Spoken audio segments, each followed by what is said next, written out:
Bem-vindos à segunda parte de Arte da Guerra, desta vez para pedir ao embaixador que se concentre e concentre as suas atenções naquilo que será o ano 2024 na Europa, que ficará marcado por eleições para o Parlamento Europeu, onde, diz toda a gente, haverá uma concentração de mais elementos de partidos oriundos da extrema-direita, o que poderá, de algum modo, trazer um novo quadro político à política comum dos 27. Como é que vê tudo isto, embaixador? António, tudo indica que a subida dos partidos da direita radical, seja de extrema-direita, seja de direita radical, eh, vai ser a marca do Parlamento Europeu que se vai ser eleito em junho de 2024.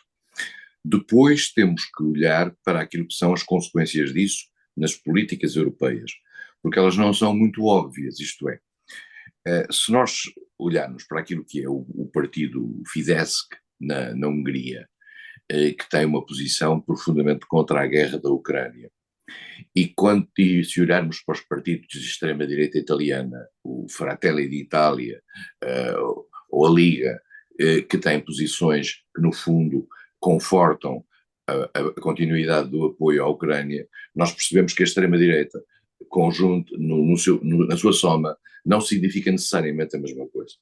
E temos que ter uma atenção em relação a isso. Agora, em termos daquilo que pode significar, por exemplo, uma Europa mais fechada, uma política de reação à imigração maior, a uma política de menor generosidade relativamente ao resto do mundo, e mais, e até, digamos, ao promover ou dar sinais que favoreçam políticas mais securitárias no plano da defesa da política pública, que são de responsabilidade nacional, não são da responsabilidade europeia, é natural que um Parlamento Europeu dessa natureza vá nesse sentido.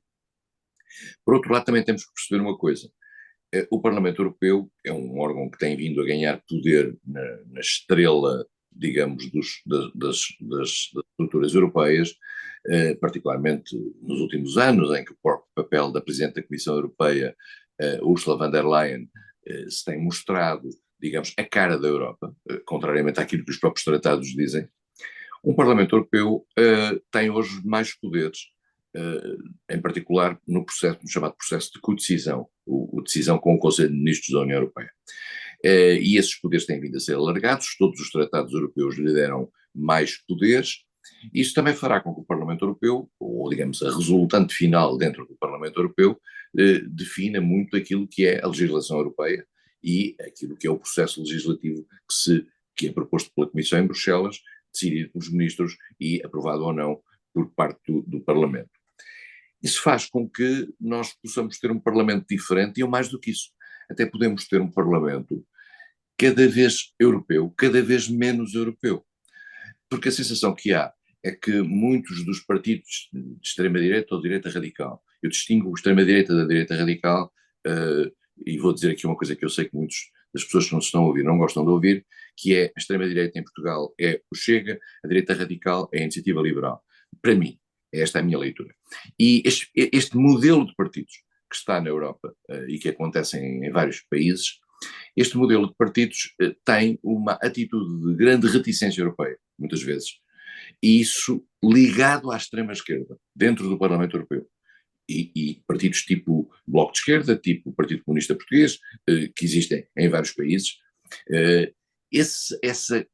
poderá haver uma espécie de coligação negativa que pode bloquear os avanços em matéria europeia e pode bloquear inclusivamente a progressão de uma linha europeísta muito forte. E Mas isso, voltando atrás, se me permite, embaixador, que o interrompa, voltando até ao que inicialmente disse, a senhora Meloni realmente parece ser exatamente o exemplo inesperado, diria eu, de alguém que vem da extrema-direita, que parece ser fundamentalmente anti-europeísta, mas a partir do momento em que chega à primeira-ministra, tem tido uma posição de um europeísmo sem máculas.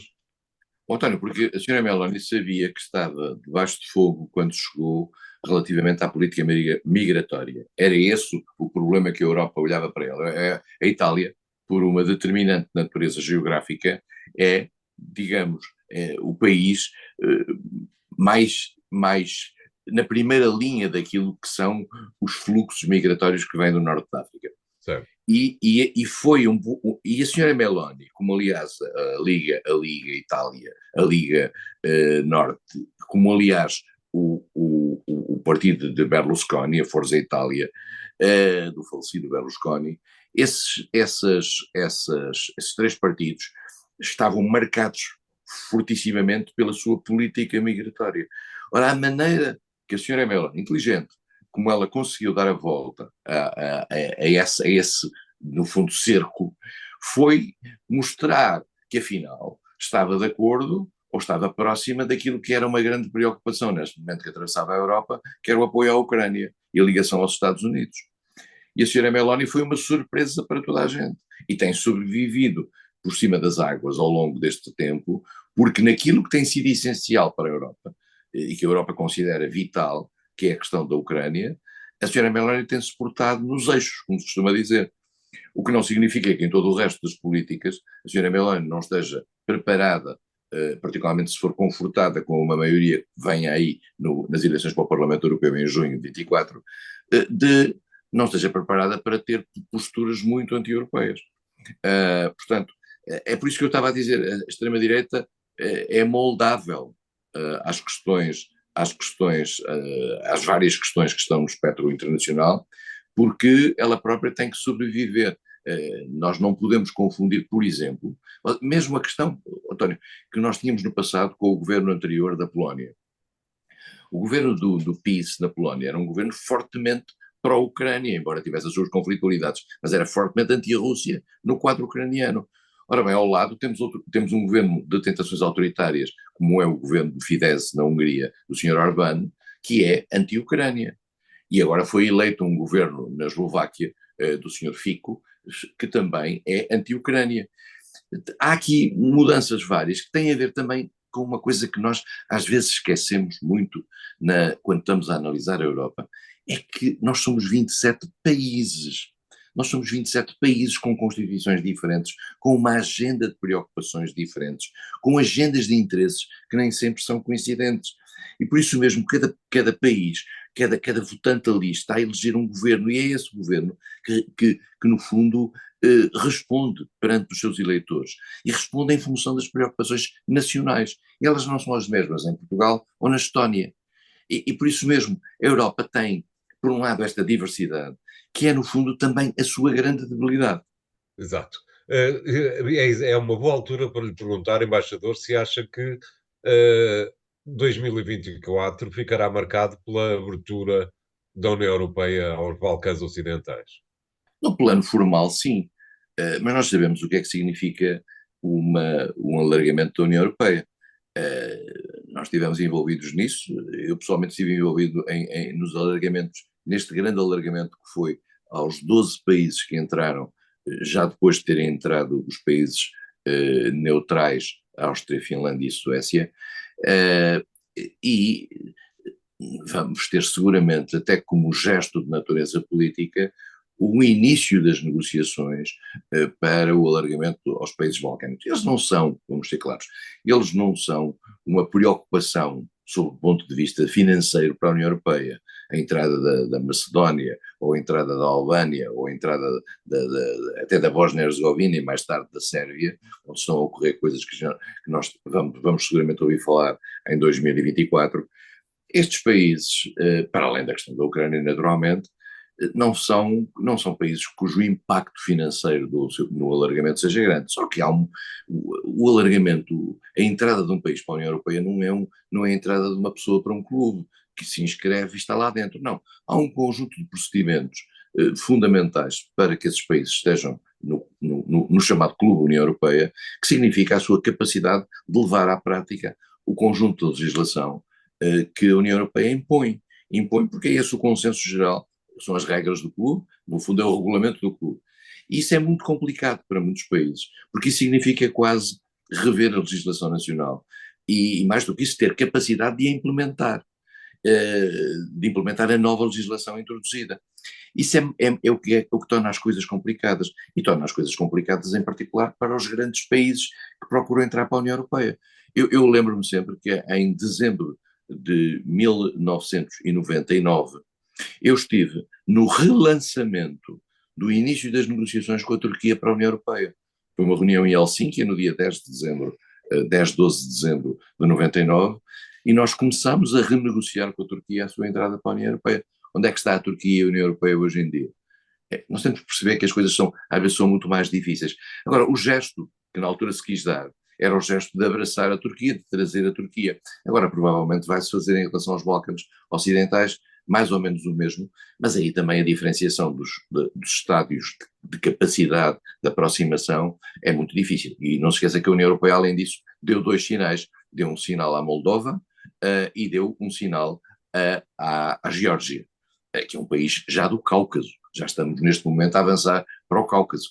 E, portanto, Exato, mas isso coloca uma questão, embaixador, se me permite, para uma resposta rápida também, coloca uma questão de credibilidade da vontade da União Europeia, isto é, sim à Turquia, sim aos Balcãs, agora sim a países do Cáucaso, mas quer dizer, no final é não a todos eles. É uma estratégia, um posicionamento que dá cabo daquilo que pode ser uma posição política comum da própria União. de certa maneira, sim, e de certa maneira cria aos países uma espécie daquilo que se chama em inglês uma moving target, isto é, um alvo que vai se mudando, que vai mudando Exato. ao longo do tempo.